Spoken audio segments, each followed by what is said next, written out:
Ecclesiastes 3:1. Ang lahat sa mundong ito ay may kanya-kanyang panahon, may kanya-kanyang oras.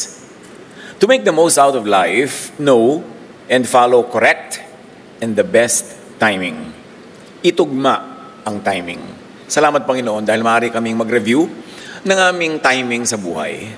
Maaari naming pag-aralan ang iyong kalooban, pakiramdaman ito at kumilos kami ayon sa tamang panahon.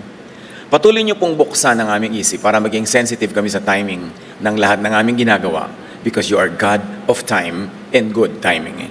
Kayo po ang mangusap, mangaral at ang inyong kaluwalhatian ang mahayag sa aming kalagitnaan. Salamat po Ama sa ngalan ng iyong anak na si Jesus. Ecclesiastes 3:1. There is a right time, therefore there is also a wrong time. There is a right time for everything, and everything on earth will happen at the right time. Hindi pwedeng pilitin, hindi pwedeng ibahin ang nakatakda na pinakatama at pinakatugmang panahon para sa lahat ng bagay. The Creator's time ang siyang masusunod. At tayo mga nilikha, our business, our duty, our privilege, and our strength is in following the timing of the Creator. Psalm 27:14. Be strong and take heart and wait for the Lord. Pag hindi malinaw kung ano ang tamang gawin, maghintay. Lagi ko yung ipinapayo sa mga nagtatanong, BPM, mga private messages nila, ano daw ba dapat nilang gawin kasi hindi nila alam kung anong gagawin. Kasi kung hindi mo pala alam, di wala ka muna dapat gawin. Kasi ang laki ng chance na ang magagawa mo mali eh. Lalo na kung clouded yung reason mo by emotion, by urgency, by immediacy. Pagka ikay nag-aapura, nagmamadali, lalo ka kumisang nagkakamali-mali ng ginagawa. So pag hindi malinaw, huwag mo nang gawin, wala mo nang gawin. Kesa may gagawin ka, tapos i-correct mo pa. More could be achieved by wise non-action. Wise ha? Kasi meron namang non-action na hindi tama. Kaya ang ating buhay espiritual ay punong-puno ng pakikiramdam. Tinitingnan mo kung ano, nagbubukas ba ang Panginoon ng mga pinto o nagsasara? Dumadali ba gawin ng isang bagay o pahirapan ng pahirap? Kasi kung yun ang kalooban ng Panginoon, dapat na ipaparamdam sa atin at nararamdaman natin na yun ang tamang gawin. Therefore, it will feel right. And it will be confirmed by outside events. Hindi lang yung damdamin mo sa loob ng puso mo ang nagsasabi sa iyong ito ang tamang gawin, kundi nagbubukasan din ng mga tamang pinto. Hindi ka naman pagsasarahan ng Diyos sa mga pinto na gusto niyang pasukin mo. Kaya kailangan ng napakaraming pakiramdam. At sa pakiramdam na ito, kasama yung pakikinig sa mga makadiyos na payo. Hindi ko mo relihiyoso, makadiyos ang payo. Kaya dapat papadaanin mo sa Jesus filter. What would Jesus say kung siya ang tinanong tungkol sa bagay na ito? Ano ang ipapayo niya? Pag siya ang magbibigay ng counsel, dapat yan sinusuri lahat. Dahil maraming pagkakamali sa buhay, maliit lang, pero lumalaki dahil sa maling ginagawa natin in search of solutions. Pag hindi malinaw kung ano ang tamang timing, maghintay. Maghintay. More could be achieved by wise delay. Kahit totoo, kahit tama ang gusto nating sabihin, may tamang timing pa rin yan. Darating ang asawa mo, lasing, may hawak na palakol, tapos doon ka magbubunga nga, wrong timing kahit tama ang sasabihin mo. Hayaan mo muna yung matulog, magising, karoon ng malay, at pag umaga, malamig na ang kanyang ulo, at ikaw naman kalmado, tsaka ka magsalita. It should be the right words at the right time. Kahit tamang-tama ang sinasabi, pag mali ang timing, marami pa rin nagiging damage. Madalas na nagsa-self-correct ang universe. Makiramdam till it feels right. Ang beneficiary of balancing by nature, yung mga tama ang move at tama ang timing. Tandaan natin mga kapatid, ang nature, lagi niyang ibinabalance ang lahat. Kaya pag may overpopulation ng isang species, isang uri ng mga nilalang, nababawasan yan either by disease or by competition or by some other means. Laging itinatama, ibinabalance ang lahat. At ang pinakanakikinabang sa balancing na natural, galing mismo sa Diyos, through nature, yung marunong mag-timing. Ecclesiastes 7:14, when times are good, be happy. But when times are bad, consider this. God has made the one as well as the other. When times are good, be happy. But when times are bad, consider this. God has made the one as well as the other. Pag maraming nagsasaya, makisaya ka. Imagine mo, may libreng saya. May party siya, may handa, edi kumain ka, libreng kain. Hindi yung nagsasaya ang kapwa mo, naiinis ka, naiingit ka, nagmamaktol ka dyan, libre na nga yung saya, nireject mo pa, kumuha ka pa ng lungkot. Hindi pa double negative yan sa buhay? So pag may masaya, makisaya ka. Hanggat kaya mong ng dibdib mo. So magsaya, makisaya, magpasaya. Ecclesiastes 8:5-6, whoever obeys his command will come to no harm, and the wise heart will know the proper time and procedure, for there is a proper time and procedure for every matter. Hindi lang tamang timing, tama ring pamamaraan. Tamang method dapat ang ginagawa. Tama man ang ideya mo, pero mali yung method. Dinaan mo sa galit, dinaan mo sa sungit, dinaan mo sa sumbat. Hindi rin ma-achieve yung gusto mong ma-achieve sa buhay. Alam ng matalino kung ano ang dapat gawin, kung kailan, at kung paano dapat isagawa. May kanya-kanyang panahon at paraan para sa lahat ng bagay. Everything is designed by the Creator Sustainer. Kaya sadyang may cause and effect. Lahat ng ating causes may effects. Lahat ng ginagawa may bunga. Kaya dapat, kung gusto mong maganda ang bunga, dapat maganda yung gawin. Hindi magbubunga ng maganda yung pangit na gawain. Kaya dapat tama sa simula pa lang. John 7:6, Jesus told them, my time is not yet here. For you, any time will do. Sabi ng Panginoon, kayo, kung anong oras na lang maibigan nyo. Pero ako, meron akong tamang timing. So umayon sa timetable ni Jesus, na timetable ng Ama. Ecclesiastes 3:2, there is a time to be born and a time to die. Tanggapin, paghanda na ito, maaga pa lang. One of the greatest fears ng isang taong nagmamahal ay yung sumakabilang buhay ang mahal niya. Tama? Pero kahit gano'n nyo kamahal, at kung lalo pang at mahal na mahal nyo, sa kaloob-looban nyo, hindi nyo man sabihin, hindi nyo man ilabas ng salita, tanggapin nyo, agad-agad, na may kamatayan ang bawat isang isinisilang. It must never come as a surprise. Kasi lahat naman, dumaan dyan. Kaya dapat handa ang loob mo para yung bigat ng pagdating ng panahon na yon ay gumaan. Dapat handa ka. Huwag kang in denial. Kasama yon. Ang buhay ay pahiram. Yung mga buhay na tao sa paligid natin, pahiram din yan sa atin. At lahat ng pahiram ay napapawi. Bumabalik sa nagpahiram. Huwag sasama ang loob, huwag ikagalit. Basta ang gawin mo na lang, yung sinasabi nga ng kanta na, we may never love this way again, or we may never love like this again, mahalin mo na lang todo, araw-araw, minuminuto, para pag nawala, wala kang ipagsisi. Pagka ako may nalalaman ng mga kapatiran natin na nagkakaroon ng karamdaman, tapos kitang-kita mong alagang-alaga ng mga nagmamahal sa kanya, tapos biglang sumakabilang buhay, gumagaan-gaan yung pagtanggap mo sa katotohanan na yun. At lagi kong sasabihin sa mga nagmahal, minahal nyo na, inalagaan nyo, ibinigay nyo yung abot kaya nyo na pagmamahal at pag-aalaga, i-release nyo na siya sa Panginoon kasi ipinahiram lang naman Hindi naman talaga atin yan forever. Kaya yung mga nandiyan pa, yung mga mahal nyo sa buhay, mahalin nyo na. Yan ang tamang timing. Kailan nyo ibibili ng magandang higaan? Pagbuhay pa, hindi pagka bangkay na. Ang ganda-ganda ng ataol, tapos yung hinihigaan ng buhay pa, ang isang paanong kama, lata ng floor wax. Kung hindi naman natin kaya habang buhay pa, talagang ganun, gumamit tayo ng lata. Pero yung kaya na ibigay na habang buhay pa. At pagka kinuha na ng Panginoon, luwagan ng dibdib, i-release to the Lord. Hindi naman sa iba yan pupunta.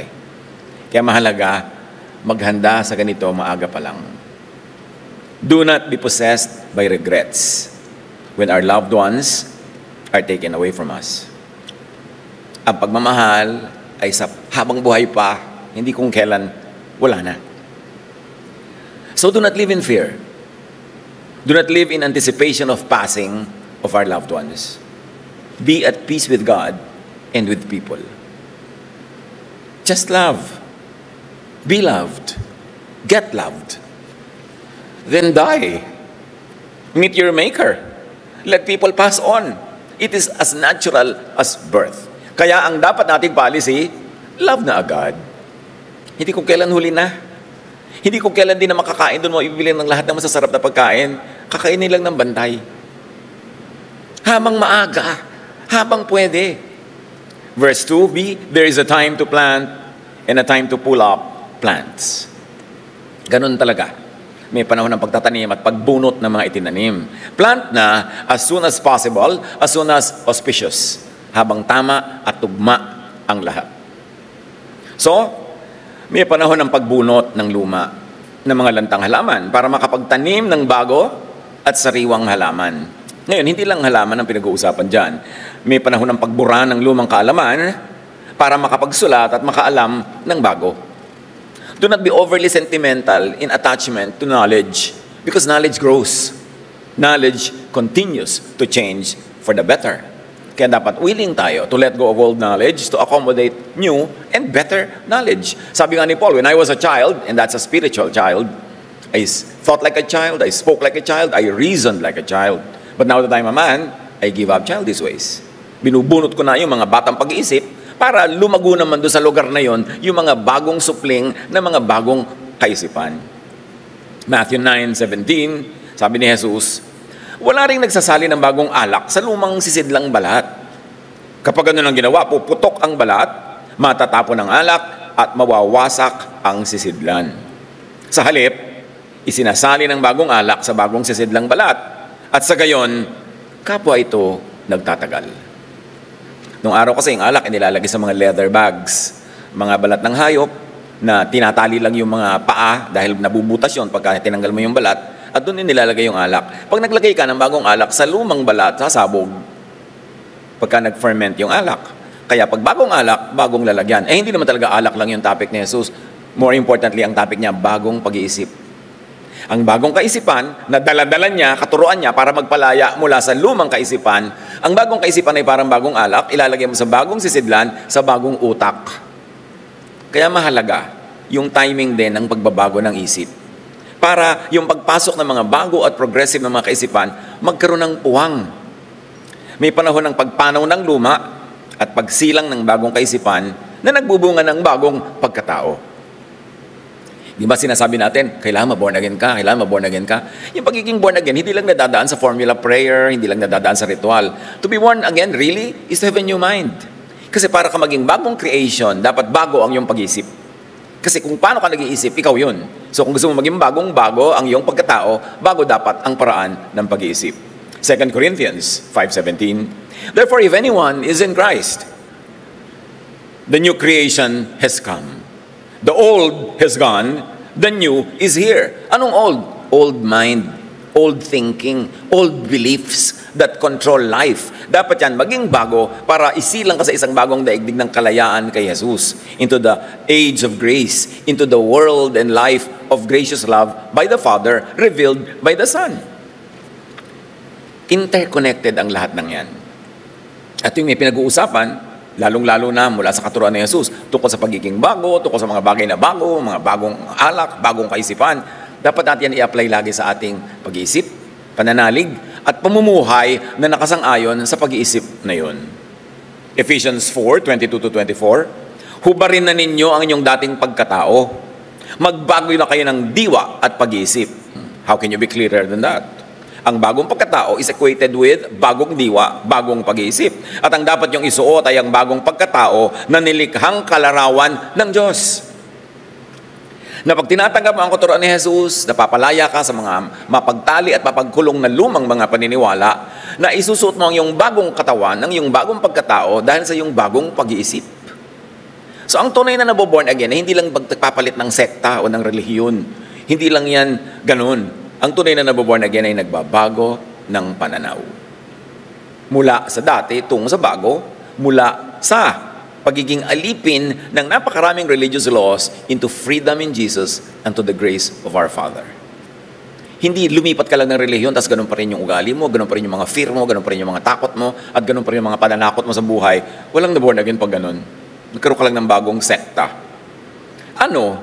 Sino ba ang larawan ng Diyos? Kasi dapat daw magbago tayo into the image of God. Sino ba ang image of God? Madali naman yan ma-differentiate. Si Jesus ba o ang teachers of the law and Pharisees at ang kanilang followers? Actually, pag dichotomize mo yan, hinati mo lang sa dalawa para madaling maintindihan at madaling mamili. Ganun lang yun. Kaninong image ka ba gusto sumunod? Image ni Jesus o image ng teachers of the law and Pharisees? Kanino yan? Si Jesus o ang iba o kung sino-sino pa? Yun lang ang choices. Kaya nga natin pinapadaan ng lahat sa Jesus filter para hindi ka na malito pa. Sasabihin mo lang, kung idadaan mo yan sa kaisipan, sa katuruan ni Jesus, papasaba. Kasi kung papasa, hindi sundin ko kasi si Jesus ang aking Lord and Savior. So yung tinuturo niya, ang susundin ko. At ba't kailangan malinaw yun? Kasi maraming ibang katuruan. Kasi maraming ibang pamamaraan. Naakala natin yun ang pamamaraan ng Diyos dahil binihisan niya ng relihiyon, binihisan ng mga religious language, binihisan ng tradisyon at ng history. So akala natin yun na. Kaya dapat mo laging suriin. Yan ba ang katuruan ni Jesus? O katuruan ng naging mga so-called followers of Jesus throughout time? Pero actually, ang ginagawa naman nila ay hindi galing kay Jesus, kundi galing sa mga teachers of the law and Pharisees. Kasi ang dami nun. Kailangan maglinawan para hindi sayang ang oras. Meron tayong certain given time here on our earthly life para mag-grow into spirituality, into godlikeness, which is really into Jesusness. Kaya huwag tayong magsayang ng panahon. Dapat madali ang ginagawa nating pagpili. Grace or law and judgment ba ang maghahari sa ating buhay? Love or hatred and anger ba? Love in Jesus o mga religious anger? Kaya ang dami-daming religious wars. At ay dilingid sa ating lahat yan. Ang dami-dami mga religious wars, even among the so-called Christian groups. So paano mo malalaman, puro Christian group yan, tapos nagbabangay-bangayan, nag-aaway-awayan. Kanino ako susunod? Eh di salain mo kay Jesus. Sino ba dyan ang sumusunod kay Jesus? Or alin-alin ba sa katuruan nila ang nakasangayon kay Jesus at mga gawain nila ang gawain ni Jesus? Kasi kuminsan partly maka Jesus, then partly maka teachers of the law and Pharisees. Kaya kailangan mo salain. Huwag ka lang lulun ng ipinapalulun sa iyo ng mga nagtuturo. Kailangan marunong ka manuri. Hindi ko sinabing kainin mo to, lulun ka ng lulun. Eh kung lason, paano? Kung partially poisonous, kung partially correct, edi dapat ka ngang mamili. Kaya dapat mulat ang isip. So ilibing daw yung dating sarili para magkaroon ng bago. So sa ating spiritualidad, ilibing ang Pharisees at iluwal ang Jesusness. It must be that clear. Ganun ka-polarize yung topic para hindi nalilito ang mga nalilito. Ecclesiastes 3:3, pagbabalik sa pag-uusap ng panahon, there's a time to kill or to end anything, and a time to heal or to extend it. A time to destroy and a time to build. A time to recycle, to reformulate, reconstruct, and reinvent. Dapat laging nag-grow. Hindi ka dapat sentimentally conservative na ayaw mo ng palitan, eto na to. Yung pag sinabi mong, I believe in it, I found it, this is it, ibig sabihin, hindi ka na makikipagtalastasan, hindi ka na makikipagkatwiran, hindi ka na mag-iisip, hindi ka na magre-review, kasi ito na yon, tapos na. Tama bang sabihin na nagkaroon ka lang ng isang religious experience one day, tapos sabihin mo na, I found it? Kasi pag sinabi mo, I found it, sara na yung isip mo sa ibang bagay. Sara na yung isip mo sa mga review. Sara na yung isip mo sa panunuri at patuloy na pag-grow kasi I found it. So ito na to. Dapat bukas. Kasi sabi nga ni Jesus, bagong wine, bagong wineskin. Bagong kaisipan, bagong utak. Apply also to all legalistic religiosity and to new grace-blessed spirituality. Ang lahat ng itong ating mga tinatalakay. Ecclesiastes 3:4, there is a time to cry and a time to laugh, a time to be sad and a time to dance with joy. Itugma. There's nothing more pathetic than a person na time to dance pero time luksa ang ginagawa niya. Time naman na dapat medyo magluksa ka dyan tapos siya naman ay itong hagikik ng hagikik at hindi nag-iisip ng tama. Maling timing. Ang daling makita pag mali-mali ang timing ng tao sa buhay. Tingnan mo yung buhay, magulo.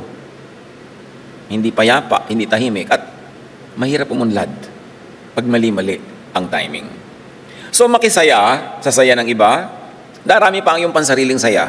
Can you imagine, hindi ka naman nag-produce ng happiness, nakisaya ka lang, sumaya ka na rin, di libre. Be wise.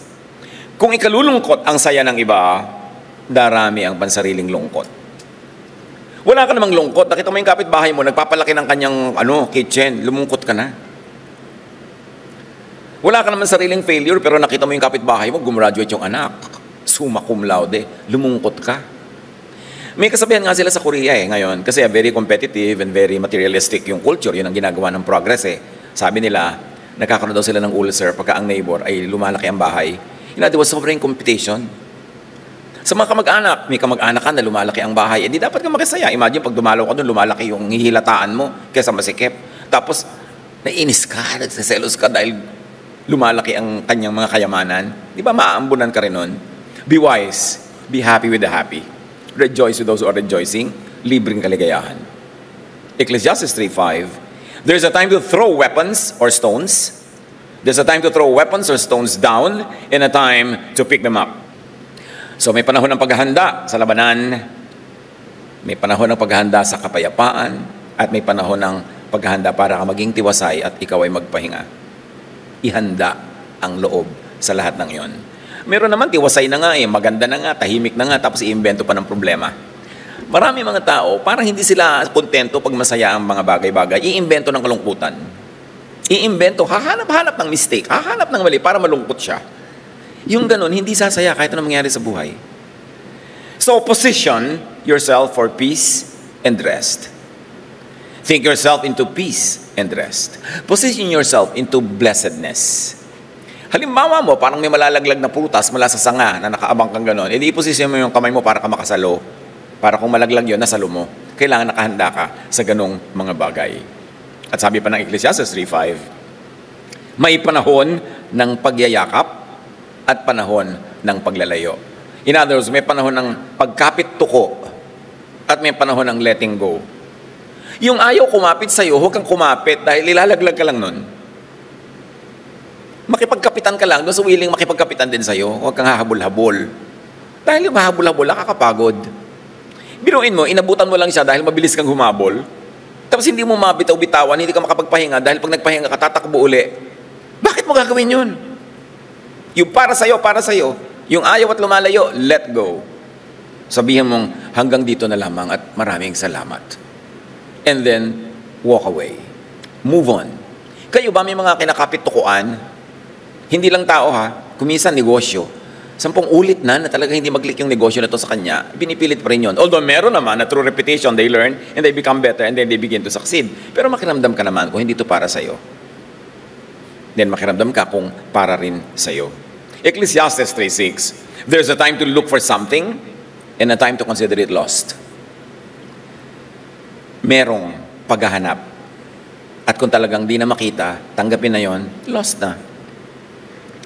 Kasi pag lagi tayo nakatunganga sa pag-iisip sa nawala, hindi natin napapansin yung bagong dumating. Wala tayong pansin na ibinibigay sa mga bagong blessing dahil panay ang drama natin sa mga nawala na at lumipas na at tapos na. Give up kung dapat ang i-give up. There's a time to accept that things are lost. Something's gained, something's lost in living every day. Hindi puro gain. Hindi rin yan puro loss. Gain, loss. Kasi lagi ngang may balancing. May panahon ng pagtanggap na wala na yon. Meron bang bagay sa inyong buhay, kapatid, na mga dapat yun ang tanggapin na nawala na? Move on. Ipagpasalamat na lang kung na-enjoy mo for a while, pero tanggapin mong wala na. Ganun talaga eh. Huwag kang kakabul-habol sa wala na. Huwag laging hanapin ang wala. At huwag naman baliwalain ang nandyan. Kasi sa kahahanap mo sa wala, na-ignore mo tuloy yung nandyan. Bigyan ng pansin. Bakit? Kasi sayang ang time. Nandyan na nga, hindi mo pa napansin. Dahil ang hinahanap mo yung wala, hindi sayang din yung time. There is a time to keep things and a time to throw things away. Tingnan nyo yung mga cabinet nyo, mga lalagyan ng gamit. Ang dami nang dapat itapon, ipamigay, i-edit. Kagugulo kasi sikip ng mga bahay natin, ng mga cabinet. Dahil sa mga naglalakihang mga panghari at reyna ng mga silya, yung bahay mo naman, kakapiranggot. Parang mali. Ang daming damit, 3 taon nyo nang hindi ginagamit, hindi nyo na yung magagamit, liban siguro sa pagburol. O yun na lang itago nyo, yung iba ipamigay kasi maraming nangangailangan. Ilang bag ang kailangan mo sa buhay? Kung palit ka nga ng palit ng bag, naiiwan mo tuloy yung wallet, naiiwan mo yung ganito, naiiwan mo yung kilay doon sa kabilang bag, kaya tuloy kulang-kulang. Tama na, magbawas tayo mga kapatid para gumaan ang buhay kasi ang dami nating dala. Yung mga sentimiento, kaya ako lang payo ko sa mga bago nagbabiyahe, nagtutur.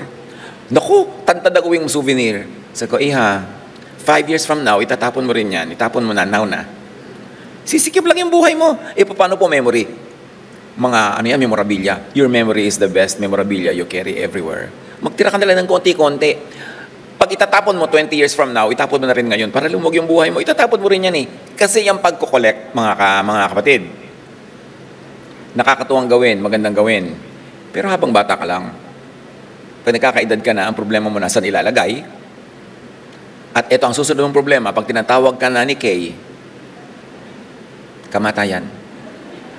Hindi mo malaman kung kanino ibibigay, kung kanino ipapamana ang mga anik-anik mo sa buhay. Tapos sumikip yung bahay mo, sumikip yung buhay mo dahil sa dami nun. Tsaka may isa pa. Of course, optional naman to. Depende sa inyong drama sa buhay.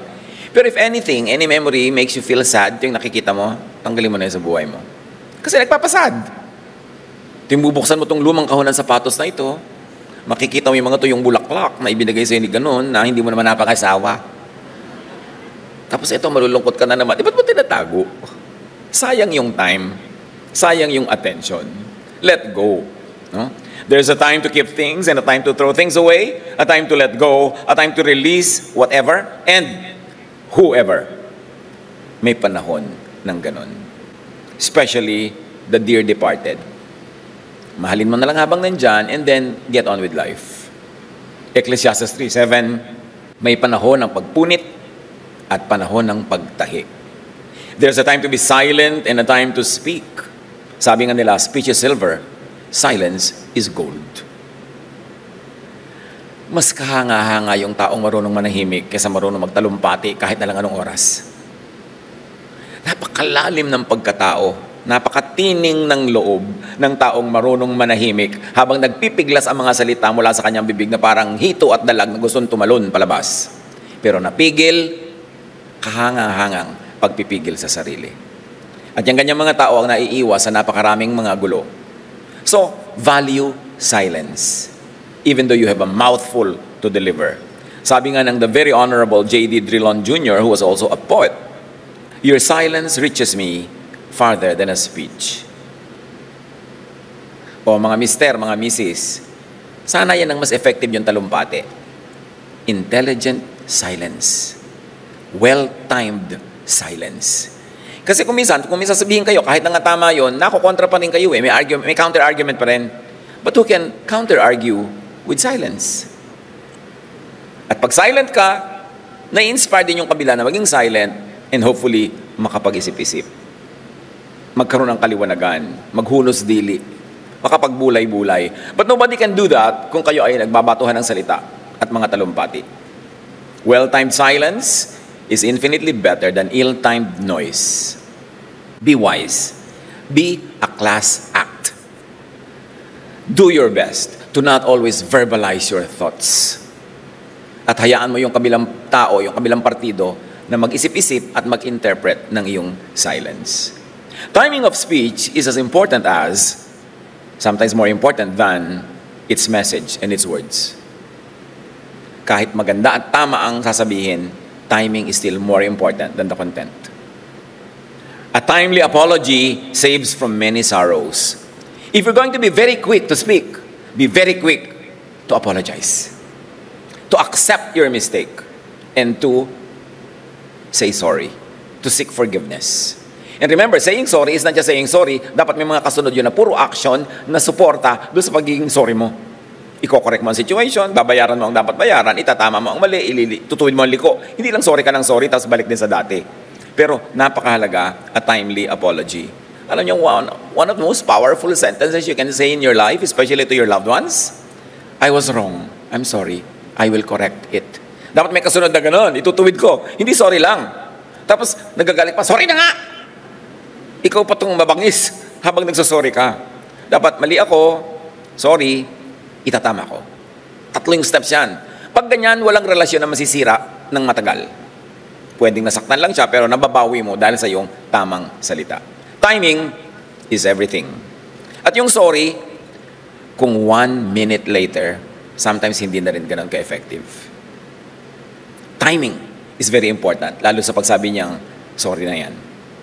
Ang daming nakabinbin na mga pinsala ang hindi natutuloy dahil nag-sorry ka. Yan ang sinasabi ng people na strong ang character, na mataas ang dekalidad ang kanilang pagkatao, marunong kang tumanggap ng pagkakamali. Here is a video that shows the importance of timing among many other visuals. See it and enjoy it. Problema ng bola, paano siya lalabas? Meron lang narrow window kung paano lumabas. At sa buhay natin, ganyan ang maraming problema. Lumalabas ka, tumatalbog ka lang kasi mali ang pinupuntahan mo. Oop, nakalabas siya doon. Oop, nakalabas. Ganon din sa buhay natin. Kailangan lalabas ka sa tamang panahon, sa tamang opening. Hindi buong buhay, patalbog-talbog ka na lang. Puro ka na tuloy bukol, puro damage, walang nangyayari. Yung may mga, bakit po kaya lagi akong bigo? Baka timing. Kahit nga sa tinikling, para hindi ka maipit at mapilayan, dapat tama ang pagpasok at paglabas sa pagitan ng mga nag-uumpugang kawayan. At ang buhay ay isang tinikling. Yung iba laging mali ang pasok, naiipit, paulit-ulit. Kailangan matuto. Lalo sa pag-ibig. Kasi blind spot yan eh. Yung emotion, blind spot yan. Kaya kailangan matuto ng timing. Ecclesiastes 3:8-11. There's a time to love and a time to hate. A time for war and a time for peace. Nangyayari lang talaga ang lahat ng bagay. So, makiayon ka na lang. Go through it. Minimize pain, maximize pleasure, do the most good. Lalong-lalo kung hindi mo sure kung anong dapat mong gawin. Ecclesiastes 3:12-13, I learned the best thing for people to do is to be happy and enjoy themselves as long as they live. At dyan natin hinugot yung ating maximize pleasure, minimize pain, at dinagdagan natin ang iba pang sinasabi ni Solomon, do the most good. Be happy and enjoy as much as possible. No matter the time, the season, the weather, the climate, no matter the event or occasion. Umagaw ka, pumiga ka, gumata ka ng kaligayahan sa anumang panahon. Lumasap, kumatas, pumiga ng saya sa anumang sitwasyon. Huwag magmukmok. Huwag mag-generalize. Nabigo talaga ako. Malungkot ang buhay ko. Ang lungkot-lungkot ng panahon na ito. Meron lang nangyari sa umaga. Sabi mo, sira na ang buong araw ko. Sinabi mo pa. Di susunod yung araw na yun. Uy, sirain natin. Dali sundin natin siya. Bantayan ang mga sinasabi. Because you will never pass this way again. Pag sinayang mo ang araw na ito para ka sumaya, para ka magpasaya, hindi na ito babalik. Yes, may bagong araw bukas kung buhay pa tayo. Pero yung ngayon na lumampas, hindi na babalik. Huwag sayangin. Sa bawat araw, sa bawat sandali, pumiga ka ng kabutihan, kaligayahan. Kasi hindi na yun babalik. Ecclesiastes 3:12-13, God wants everyone to eat, drink, and enjoy their work. These are gifts from God. Alam niyo marami mga relihiyoso, ayaw kay Solomon, ayaw sa Ecclesiastes. Kasi nagtuturo ng enjoyment, pleasure, fun, together with doing good. Ang gusto kasi ng maraming religious teachings, puro sakripisyo, tiis, ibigay mo ang lahat sa relihiyon, ihulog mo ang patigintong ngipin mo pag dumadaan ng basket. Pero kaya ayaw nila ipagtuturo si Solomon. But you see a lot of Jesusness in Solomon. So much. Wise talaga siya at hindi siya tinawag na wisest person in the world kung walang dahilan para tawagin siyang ganon. So, filling the blanks, church. Minimize, maximize, do the most. Wow! 77 ang grade nyo. Kasi mahina. Then meet your Maker face to face. Yun lang yun. Tuwang-tuwa ako dito sa simplification na ito na inabot natin sa pagtingin sa buhay. Kasi ang daming mga choices yan, ang daming pwedeng gawin, ang daming pwedeng pagpilian, pero pwede mo talagang i-reduce to minimize pain. Nag-away kayo mag-asawa, nagtitikisan kayo, kumakain kayo magkaharap, di kayo nag-uusap. Di minamaximize nyo yung pain, minimize na, abutan mo na, subuan mo na ng isang buong hita ng manok. Huwag kayong mag-maximize ng pain, minimize. May namatay na nga. Magsisisihan pa kayo, mag-aaway pa kayo magkakapatid, pinag-aaway-awayin yung mga manan nyo, ganyan-ganyan. Nag-aagawa kayo sa lupa. Akin ang lupa sa kaliwang daliri ni nanay. Yung pala, nasa kukulang yung lupa, pinag-aawayan pa. So, minimize the pain. Pag may painful situation, lagi nyo isipin, how will I minimize the pain here? And then may pleasure. How will I maximize the pleasure? May family picnic, ikaw naman meron kang mood na medyo pangit, how will you maximize the pleasure of that event? Contribute to the happiness, huwag mo na i-display yung nakasimangot mong mukha. Maximize your happiness and your pleasure. And then do the most good. Nasarapan kayo sa pagkain nyo sa restaurant, magpabalot ka ng isang ulam dyan, at ibigay mo sa waiter na nag-serve, iuwi mo sa pamilya mo, you do the most good. Hindi lang ikaw nag-enjoy, kundi iba pa rin. At pagka ganon, ang dali-dali ngayon, maluwag sa loob na sumakabilang buhay and meet your Maker. Kasi nagawa mo ang dapat gawin. You minimize pain, not only your pain, but the pain of others. Nakapila ka sa butika, tapos kitang-kita mo itong matanda na halatang-halata mo naman sa kanyang body language na kulang ang budget niya. Tapos nakalagay sa reseta, yung gamot, bibili siya ng 30 piraso, pero sabi niya, pwede bang 4 lang? Nadidinig mo, dinig na dinig mo dahil ikaw yung kasunod. Kasi matanda ka rin dahil pareho kayo nasa senior line. O kaya nasa kabilang line, nadidinig mo, pwede ba naman sabihin, bilhin nyo na po lahat, ako magbabayad ng 30 piraso ng gamot. Kung may ibabayad ka naman, why don't you do it? You maximize pleasure. You maximize happiness, and you do the most good, and you minimize pain. Pain noong magbabayad na walang ibayad, pain noong iinom ng gamot. Marami sa atin, kaya naman natin yun eh. Hindi lang tayo nabubuhay na aware that any moment is an opportunity to minimize pain, to maximize pleasure, and to do the most good. Sayang ang isang araw na wala ka nagawang mabuti sa kapwa na kaya mo naman palang gawin kung inisip mo lang. Pagka ganon, maluwag ang dibdib nating sumakabilang buhay. At dahil hindi naman natin nauunawa at maunawa ang lahat, hindi naman natin alam kung ano ang susunod na magaganap. Kung makikinabang ba talaga tayo sa lahat ating mga pinagpaguran, hindi natin alam kung aabot pa ba tayo sa harvest time. Ang mabuti pa yung mag-enjoy na tayo as early, as often, as long as possible.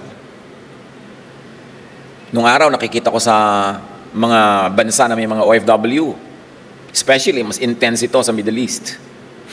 Pupunta ka sa mga labor camp, sa mga tahanan ng mga kababayan natin na ang trabaho nila simple, hindi malaki ang kita. Meron akong pinasok na ganyan na lugar na, bakit kaya ang lansa? Mag-Bible study ako, pero bakit ang lansa? Kasi pala bawat yung higaan nila doon, sa likod ng mga kurti-kurtina, may mga sardinas na lata. Nabubuksan lang nila sa umaga, susukitin nila yung isa, yun ang breakfast. Iiwan nila ngayon doon yung pang lunch at saka yung pang dinner. So mamaya susukitin ulit nila yung isa. Tapos lumalan sa tuloy. Ang point ko, okay, nagsasakripisyo ka. Kasi gusto mong sa pag-uwi mo, marami kang uwi. Na pagdating ng araw, marami kang naipon o napatapos mo yung mga anak. Pero may mga bigla na lang namamatay doon, hindi na nakakauwi. Pag-uwi, nakakahon na. Merong hindi na umaabot sa panahon na inaasahan nila na tatamasahin nila yung lahat ng pinaghirapan nila. Kaya sinasabi ko, dapat naman magpalawig at magparami tayo ng saya. Kahit sa panahon na ikaw nag-iimpok, sa panahon na ikaw ay tumutulong, dapat meron ka rin para sa sarili mong ine-enjoy. Kasi hindi ka sure, hindi mo hawak ang panahon, kung may panahon ka pa at nandun ka pa sa panahon ng anihan.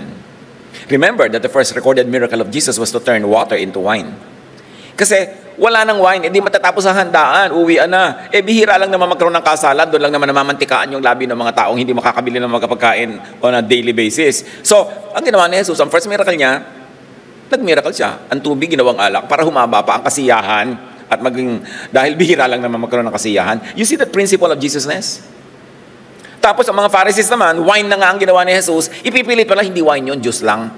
Wine na nga Hindi, burhin mo yung Biblia at palitan mo yung kung ano sinabi. And Jesus turned water into juice. Kung ba't hindi nila matanggap-tanggap na wine yun, yun na nga ang sinasabi. Sabi na, biblical kami, scriptural. Ba't yun, hindi matanggap na wine yun?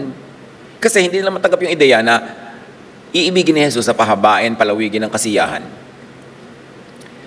Wine na nga, ipipilit pang water. At hindi lang yan sa usaping wine, sa lahat ng mga bagay, merong masaya na nga, papalungkutin pa, madali na nga, papahirapin pa. Bakit? Sasaglit na lang nga ang buhay. Ang mabuti pa ay mag-enjoy whenever, however possible, kahit installment. At ito sinasabi ko sa ipon ng ipon para sa mga darating na panahon. Mga kapatid, sa abot kaya at pilitin kaya, mag-vacation, mag-enjoy kahit paano, every day, every week, every month, every year. What do we mean? O maghapon ka nagtatrabaho, mag-set aside ka naman kahit 1 oras o 30 minutes na nakataas yung paa mo, nangunguyang-nguya ako, kumakain ka ng banana Q. Yung, lagyan mo ng bakasyon yung araw mo na yun, lagyan mo ng pahinga. O kaya, magpundar ka naman ng malambot na unan, hindi pagkatigas-tigas, yung gigising ka, masakit yung leg mo. Para tuwing hihiga ka, bakasyon. Maximize pleasure, di ba? So every week, at least one day of the week, mag-set aside ka ng bakasyon. Hindi kailangan nagpunta ka sa kusang malayong lugar, yung nasa ilalim ka ng puno, nag-barbecue kayo ng konti. Meron kayong ganong saya. Every month may ganon, every year. Hindi yung, alam mo, mag-iipon tayo mga anak for 10 years, pagkatapos meron tayong one-time, big-time vacation. No! Now na! Because you don't hold the future. Hindi mo alam. Kawawa nun yung taong puro sakripisyo, nag-aabang lang ng isang one-time, big-time ligaya, tapos hindi pa niya inabot. Hindi alam ng tao kung aabot siya sa malayo pang planned, big-time bakasyon. Malayo pang retirement. So dapat, ngayon pa lang, minimize pain, maximize pleasure, do the most good every day. In many little various ways possible within your means. Ecclesiastes 3:14-15. I learned that anything God does will continue forever. God makes things happen again and again. Kung may repeat ang lahat, therefore may next time. May chance pang bumawi at makabawi. Pero dapat sa bawat repeat, may forward movement, may progress, may growth. Kung ang lahat ng bagay ay paikot-ikot na parang ganyan, umiikot na circle, pero dapat kahit umiikot lang yan, pag naka-side view ka, o umiikot, di ba? Parang paulit-ulit lang ang buhay. Pero pag isinide view mo yan, yung ikot niyan may progress sa ganoon. Hindi yung nandun pa rin siya. Kahit paulit-ulit ang mga bagay, we should be better, we should learn more, and we should actually change for the better. Learn from mistakes. Learn from mistakes in timing. Tignan nyo naman kung merong pattern ng buhay nyo, lalo family life, life with your spouse, with your friends, with your co-workers. Kung pag may sinasabi ka, mali ang timing kaya hindi mo na-achieve ang dapat mong ma-achieve. Halimbawa, yung puri. Ang timing niyan, pag may mga kaharap na iba, mas magandang ibigay yung puri. Yung puna, yung criticism, ang timing niyan, kung mapag-isa lang kayo, nagkakasarilinan. Iba baligtad sa harap ng iba doon namimintas. Tapos, hindi naman man lang masabi-sabi yung puri, kahit mga sarilinan, hindi. So, wrong yung approach at wrong yung timing. Stop saying if only. If only. Kung nabunot mo lang sana sa kuryente yung plancha, hindi nasunog ang bahay natin. Nasunog na nga So, tama na ang sisihan. Yung mga if only, kung ginawa mo lang yun. Ang hili kasi natin magsisihan. Wala namang nagagawa yung sisi, nagiging defensive lang yung nagkamali, lalong hindi niya tatanggapin yung mali niya. Pag offensive ka, syempre, defensive siya. So, huwag ka na lang manisi. At sa pinakatamang panahon, doon nyo i-discuss what went wrong and what could be done to avoid a repeat of that mistake. Stop saying if only. Say instead, next time. Ang sarap niya na madinig. Yung nagkamali ka, tapos inamin mo, nagkamali po ako, tapos sabi sa'yo, sabi mo, next time. May chance pa yan. Ayusin natin next time. Napakasarap marinig at napakaluwag bitawan pag sinabi mong next time. Huwag yung last na yan. Alam niyo, magsasabi ka ng last mo na yan, itinali mo siya at itinali mo ang sarili mo. Tapos, naulit na naman, anong gagawin mo? Kakainin mo yung sinabi mo or paninigasan mo dahil sinabi mo na last time. Never say last time na yan. Lalo mga nangungutang, last na po. Nadinig ko na yung last na yan. Please na nga, huwag mo nang idagdag yan. Yung last na. Bakit mo sinasabing last na? Diyos ka ba? Alam mo bang hindi ka na mangangailangan uli? At saka huwag ka rin nagsasabi sa tao na ginagawa mo ng mabuti, last na yan. Kasi binabaliwala mo yung buting ginawa mo. Keep the door open. Just like you would like God to keep the door open for you. Don't say last time. Say next time. Wait. Prepare for the second, the third, the fourth, the nth chance. Because God is God of infinite chances. Kung ang Panginoon ay nagbibigay sa atin ng maraming mga pagkakataon, ay bibigay din natin sa kapwa yan at sa sarili. Tigilan ng self-blame. Tigilan ang pagmumukmok. Move on. Yan din ang chances ay ibigay natin sa kapwa. Not to be able to repeat their mistakes in harming us, but to give them a chance to correct themselves. But if they don't show any possibility of changing for the better, then move on. Kasi you will have to give yourself the chance. Ikaw naman ang bibigyan mo ng chance to be happy, to be free, and to move on.